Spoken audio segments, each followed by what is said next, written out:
welcome to the first build video for this seagull series.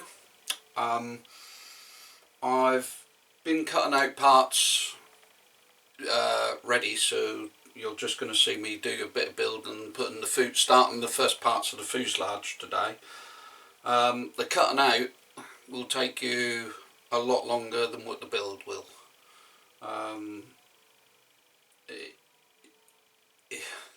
The cutting out is easy enough. You just need a very good sharp knife and a nice flat bench to press on, and just go around cutting all the tags out. Some of the thicker plywood is quite hard and quite thick. A very thin saw might be handy for it. I manage with a sharp Stanley knife, but some of them do need quite a lot of pressure on them to get them to pop.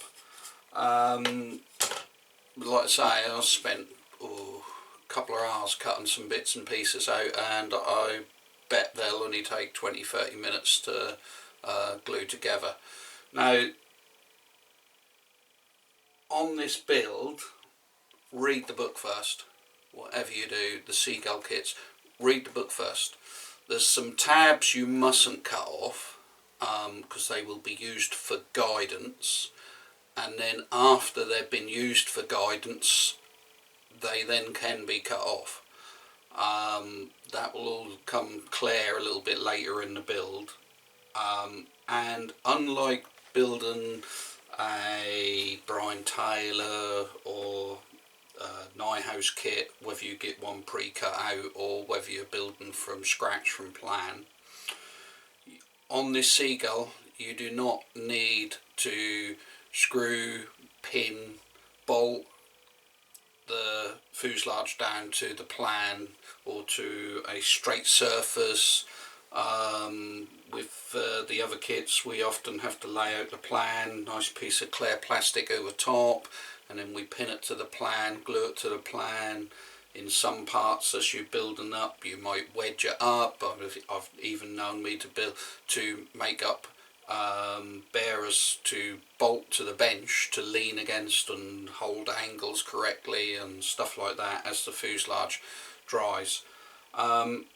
This is a lot easier than that. I'm just going to put some bits together now, and we haven't really got to worry about them too much at all. I will just use CA glue, super glue, and we will lightly put them together, and we will probably build the whole inner skeleton of the fuselage like that. Okay, then after we've built the whole inner skeleton of the fuselage, we have a metal bar that's supplied with the kit, and that goes through all the guide holes, and this is why you mustn't cut these guide holes out. And once that's through all the guide holes, that will hold the fuselage dead square while we then put stringers on and some of the top coating until the fuselage is then solid enough to remove the bar, and then away you go. So that'll all come clear as you follow the build videos. I don't know how much we'll get done today. Hopefully I'm just going to get the firewall, a couple of the ribs on, and what would be classed as the battery tray today. I might get a bit more. I'll see how the video goes. I don't want the video being too long for you guys, but we'll see how it goes. Alright, so here we go. First thing on the book straight away is it shows putting the firewall on. Okay, on to F2, and then sliding this over, which is F2, which is the next rib back, which again is a nice hard plywood one. You can't do it. You have to slide this on first, probably slide F1 through, then put the firewall on. It just doesn't go through, so that's how I'm going to do it. I've just sort of pieced a few bits together dry just to see how the kit goes. Alright, so that's the first one. And second tip is make certain that you follow the book and the plan on these two side pieces here, numbered F2 and S1 and S2. They are very important to get them right. They are handed, right and left handed, and one is about 4 centimetres shorter than the other, and that will give you your degree of thrust for the motor mount and the engine. Whatever you're doing, electric engine, you will need a certain 1.5 degree of right hand thrust, I think it is, and that is built into this, so you haven't got to worry about it. Alright, so as long as you build it correctly. If you build it wrong, you're going to have left hand thrust instead of right hand thrust, and you might find it hard to fly your airplane. Okay, right, I'm just CAing. So as I said, I'm going to start with F2.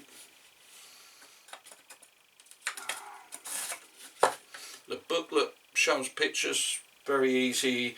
Now that these two holes go at the bottom, so you know, like I say, use the booklet as much as you need to.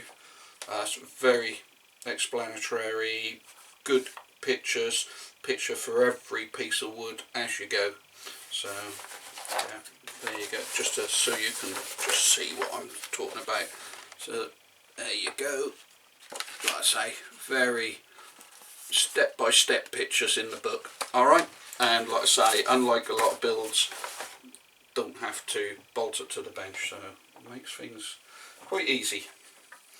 Right, I'll put a little drip of glue on that one just to hold it in place, because you can guarantee it'll keep popping otherwise.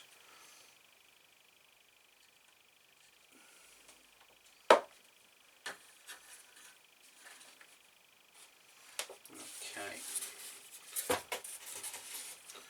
right, so this one got to go through there, and that will go into there. Right, I'll leave that up there, and I shall just tack this in.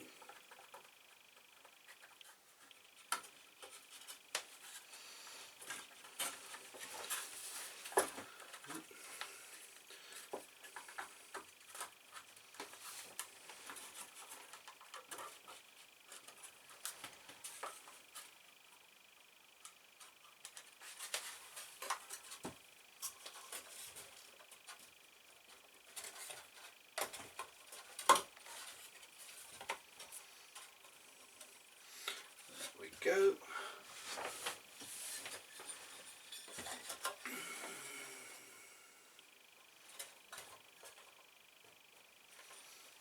That roughly on a right angle, make certain that bit's right angled to the fuselage. Don't worry about the front bit, because you can't get that bit right angled to the fuselage because it's got its pre-built in. Double check it from that way. Yeah. And that's it. There we go.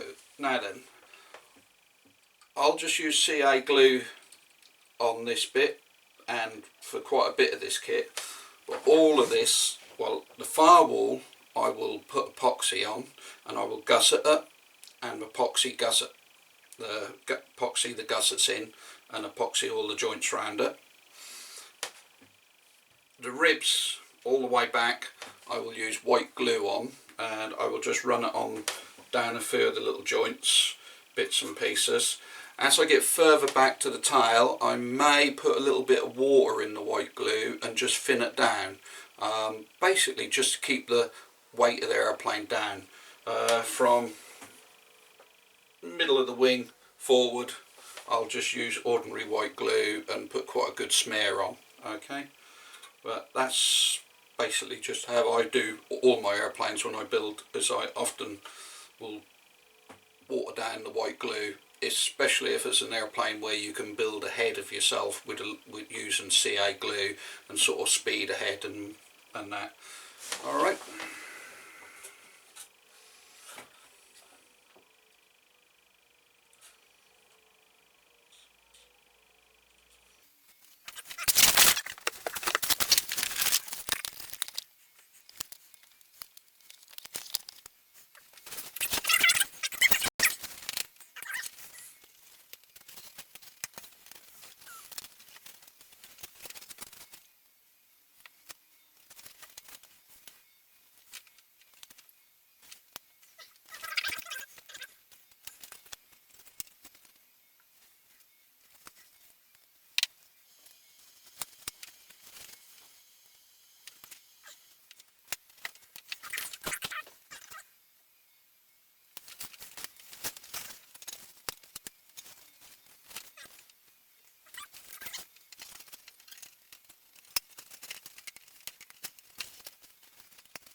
Okay, I'm going to stop there and go and have a cup of tea. Start on a fresh page tomorrow or whenever I next come up here and have another go. As you can see, as the build process is very straightforward, very easy. The clicking together and the quality of the cuts is brilliant. So yes, it's very easy. Just a few little things, like I said at the beginning, to watch. Make sure you just look through the book and see how the airplane is built. Read any bulletin points in the book and bits and pieces. Other than that, as you know, it's really nice and easy. I spent a lot longer cutting these parts out than what I have done putting them together. Like I say, if this had been a Brian Taylor, we would have been lucky if we had just got the main spar but screwed to the, glued, screwed, pinned, whatever you want to call it, depending how you do it. Everybody's a little bit different.